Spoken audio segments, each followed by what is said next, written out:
Thanks very much. Thanks, Joe. I want to thank Joe in particular. I did something very mean during the week, and I kind of imposed and suggested that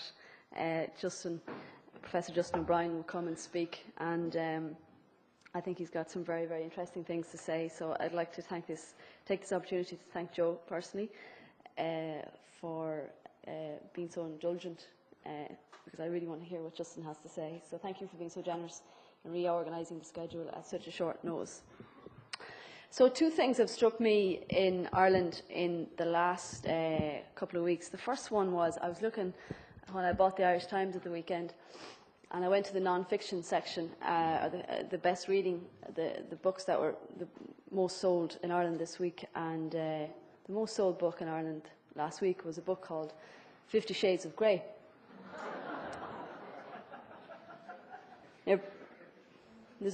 I'll come back to this later. 50 Shades of Grey is about a billionaire, Christian Grey, apparently, and Anastasia Steele. But I had a drink last night with my good friend Pat Leahy, and I asked Pat, how many books did your book sell in the last 3 or 4 years since it came out? A book that was very highly respected, that gave a particular insight into Ireland at a particular time, and was made into a television series. And he said 15,000, and I was really impressed by that. And I was thinking, whoa, this 50 Shades of Grey has sold 25,000 copies in 1 week, and something like Pat Leahy's book in the last 3 or 4 years has only sold 15,000. So that to me tells me there's something going on among women in Ireland and their tastes of particular types of literature. But it's something we don't talk about. I don't hear any conversations around the kitchen table about bondage and sadomasochism or ropes and things like that. But 25,000 women, or not women, maybe some men, 25,000 people in Ireland last week bought that book. Maybe some of them bought it on a device like this called Kindle, because when you're reading the book, you don't have to show the title. I'm only speculating. So that's the first thing. So that's something that's happened in Ireland, and people are reading it. Nobody's really talking about it. The second thing I found really interesting was a documentary on BBC a couple of weeks ago by Paul Simon, and How Graceland was made. It was on BBC. And it was really interesting because Paul Simon talked about that song, Graceland, and how he struggled to put words to that music, and he didn't know what was wrong. And then finally figured out what was wrong, because the music was very different to the music that he normally did songs with. It was a song in collaboration with African artists, and it had African drums and accordion and very unusual instruments, and the rhythm was completely different. And when he realised that the music was of a different rhythm, then he could put the words to it, but he had to come to that realisation. So again, it was how he looked at something, and how, in all his experience, suddenly he had to write songs in a different way because the rhythm of the bass was different. And the other thing that he said about that song, Graceland, was, I always knew the song was going to be Graceland, but I didn't know what the words were going to be. And then I realised I had never went to Graceland. And so he got his car and he drove. And as he was travelling, suddenly he found what the first verse of it was. And the verse is where he, in his own voyage of self-discovery, goes across the bridge, and it's the Mississippi Delta was shining like a national guitar. I am following the river down the highway through the cradle of the Civil War. I'm going to Graceland. So the thing about my two very bizarre examples of 50 Shades of Grey and the way Paul Simon wrote his songs was, how people think about things, and how we make assumptions about things and take things for granted. And the title of my short speech is about official Ireland, and how official Ireland has tended to see things in the past. And so the title of this is about why Mahon and Moriarty was allowed to happen, but this is not about Mahon and Moriarty. This is about the Ryan Report, the Murphy Report, the Ferns Report, the Klein Report. It's about the Morris Tribunal. It's about what happened with that Dr Neary in Drogheda. And it's about every single inquiry in public life that we've had in Ireland in the last 15 years, because a lot of the same things happened. For instance, in the Ryan report, you have this incredible piece of testimony from a guard, a policeman, a man, the upholder of law and order, where he writes to the Department of Education in 1949 about his concerns about an industrial school. A guard is writing to a Department of Education about his concerns about industrial school, not the other way around. For some time past, I've been receiving complaints from parents having children in Greenmount industrial schools. They look cold and miserable looking. Now, I am a particular friend of the brothers in Greenmount and have no wish to do them any injury and to them and their good work. I do hope this matter will be treated in confidence, as I do not wish it to be known that it was I that brought that matter to attention. That's what Official Ireland did in the 1940s, 50s and 60s and 70s and 80s in relation to child sexual abuse in this country. And when people like awkward people that kept asking questions, people like Frank Crummy, the social worker, when he kept writing to the departments and kept confronting the people that were involved, he was threatened with physical violence and social ostracisation that his family first endured when he spoke about child abuse in the Christian Brothers 40 years ago. And the other interesting thing that I found about the Ryan report was the Departments of Education's attitudes to people who complained, such as Tim O'Rourke. And according to the Ryan report, it was not about how to investigate his complaint, but what to do about a troublemaker who had complained. And that really was Official Ireland's attitude to many things in public life, whether it was the church or the other inquiries that I've listed. And often it was outsiders who spoke the truth. It was people like Eugene McAlean from Northern Ireland, the former head of the AIB internal audit, who blew the whistle on fraudulent practices within AIB in the early 2000s. Or a man like Patrick McGuinness, who's the accountant for Larry Goodman, who was interviewed by Susan O'Keefe when Susan O'Keefe was a journalist in the UK, not a journalist in Ireland, a journalist in the UK, and Patrick McGuinness had emigrated to Canada. He wasn't able to say what he wanted to say from Ireland. And then you had people like Joe Murray and Pádraig Mannion, who demonstrated how there was fraud within the meat industry and further troubles. An apology, I'll come back to apologies in a moment, an apology was demanded and they were disciplined for their troubles. And there's a whole series of people in Irish public life, like those people I've mentioned. In particular, someone like Joe McAnthony. In 1973, he wrote about the stuff that Michael spoke about, the stuff we already knew. But 40 years later, it took for the Moriarty Tribunal, the Mahon Report and the McCracken Tribunal to confirm what he had already said. And in an interview he did, in his experience of being the troublemaker, of asking questions, my life was pretty much over as a journalist. Everything I worked on in RTE was closed down. I couldn't work in the Independent anymore. Nobody would hire me. I had 4 children, so we had to go. I was essentially expelled from Ireland. And that's what Official Ireland has done to individuals who've tried to speak the truth. And I would argue that perhaps we're still doing it. I would also argue that people like Joe McAnthony and Pádraig Mannion and Joe Murray and Sheena McMahon, who was the whistleblower in the Morris Tribune, people like Michael Smith and other people, that there should be some official acknowledgement for their duties of citizenship that they have done and the service they've given to this country over a number of years. There should be, whether it's a reception with the President, whether it's an acknowledgement by the Taoiseach, I don't know what it is, but those individuals should be thanked for what they've endured in Ireland over many, many years. But it's not just the past that we dismiss people.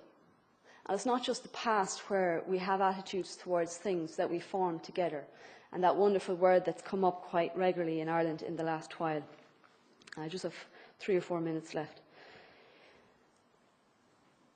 We saw it last October, November, when on an RTE television programme with 900,000 viewers on a Monday night, when Sean Gallagher was speaking on the front line, and he was asked a question about a tweet, and the import of the tweet.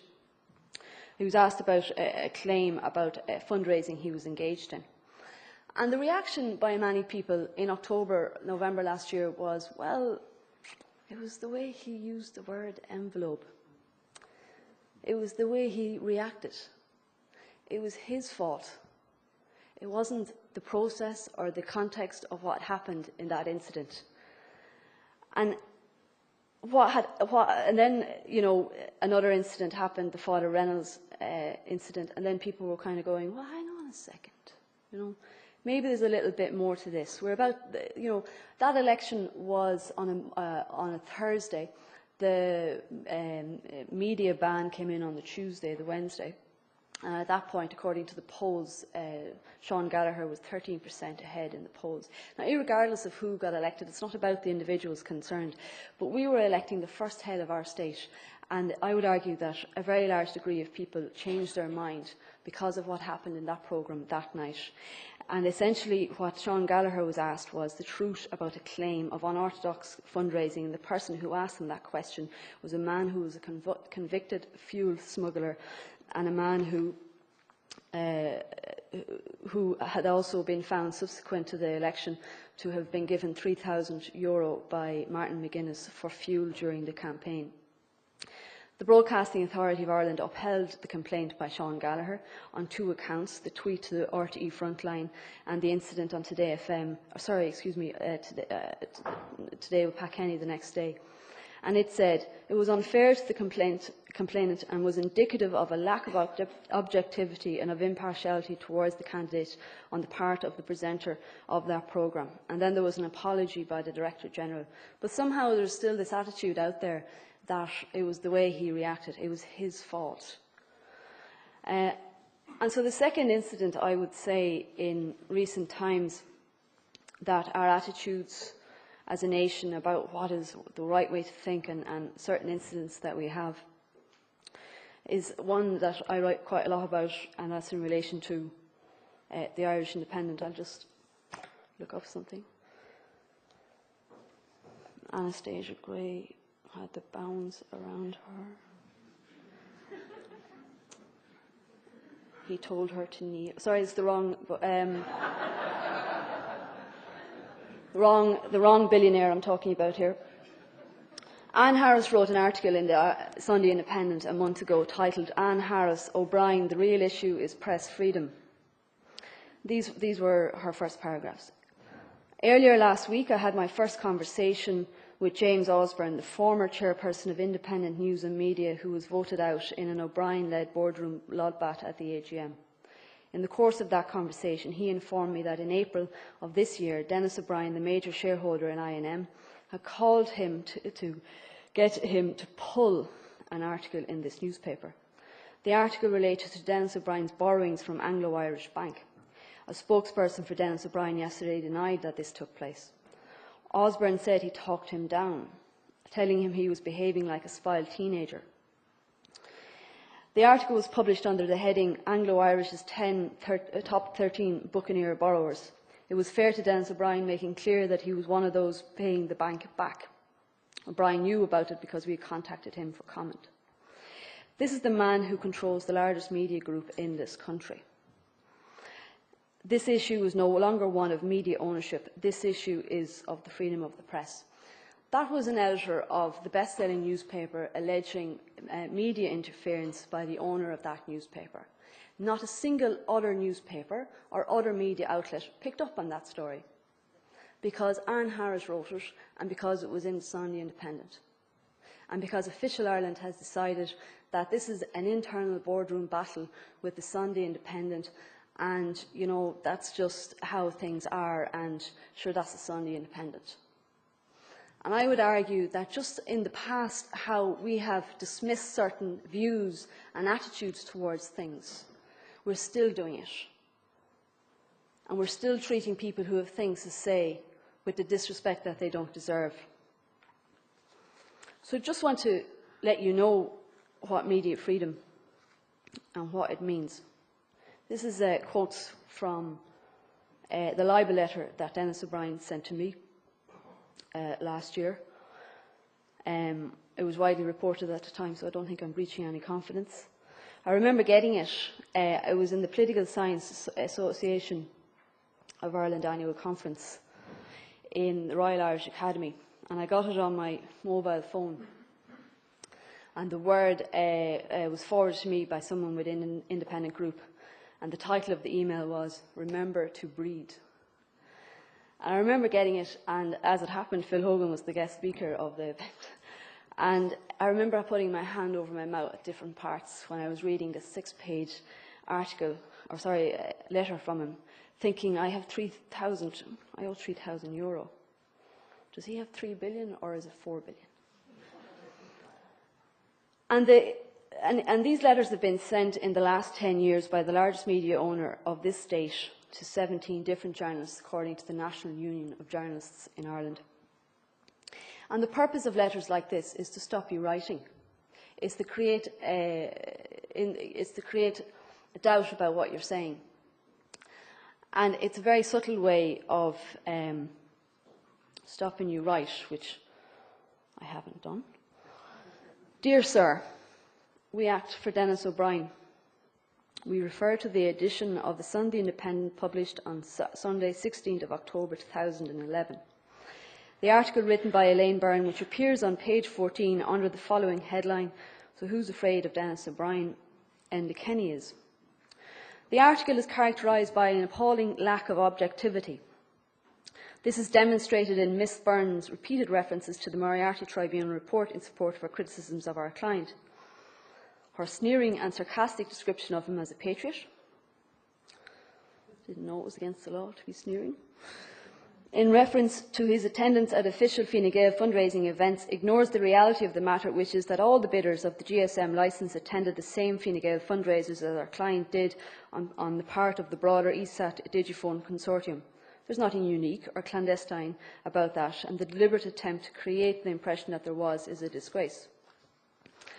It is also obvious from her comments via other forums, notably an avalanche of commentary via her Twitter account, that Ms Byrne has a personal animus against our client and is clearly pursuing an agenda without any balance or objectivity.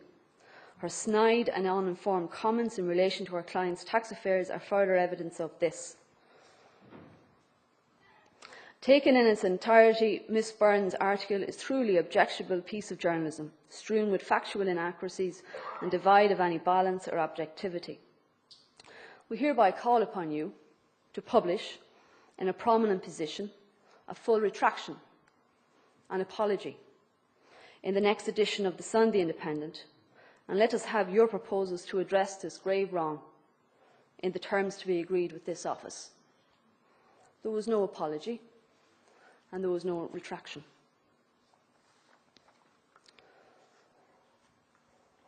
I grew up in a pub, and I had a very intimate surroundings that I had who observed things like alcoholism. And alcoholism is a disease with denial at its embedded defence mechanism. Denial punishes those who seek to challenge the behaviour of the alcoholic. It's easier to avoid than acknowledge, to ignore than confront. And eventually the problem grows into the large white elephant in the small room that everybody walks around and kneels under while pretending that everything is perfectly normal. And it's in that pretense that enables and allows that alcoholic to function, because the enabler and facilitator subconsciously accepts this behaviour and then ultimately become responsible for it. The enablers and facilitators are part of the problem, not just the alcoholic.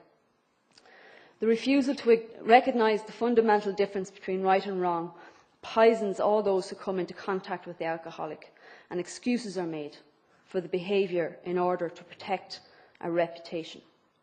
Enablers and facilitators become obsessed about the maintenance of secrecy, the avoidance of scandal, the protection of reputation. The words of the Ryan report. All other considerations are subordinated to those priorities. And this enabling phenomenon has many forms, but always the same outcome. It allows the alcoholic to avoid the consequences of their action and prolongs the behaviour in the first place. And it also gives impunity to those who are responsible for it in the first place. and it prolongs a fundamentally flawed system. So I'm looking around here, and I looked at the programme this morning, and I see what is, and what I would describe as official Ireland. It is predominantly male, predominantly over 50, predominantly people who earn over €100,000 generally.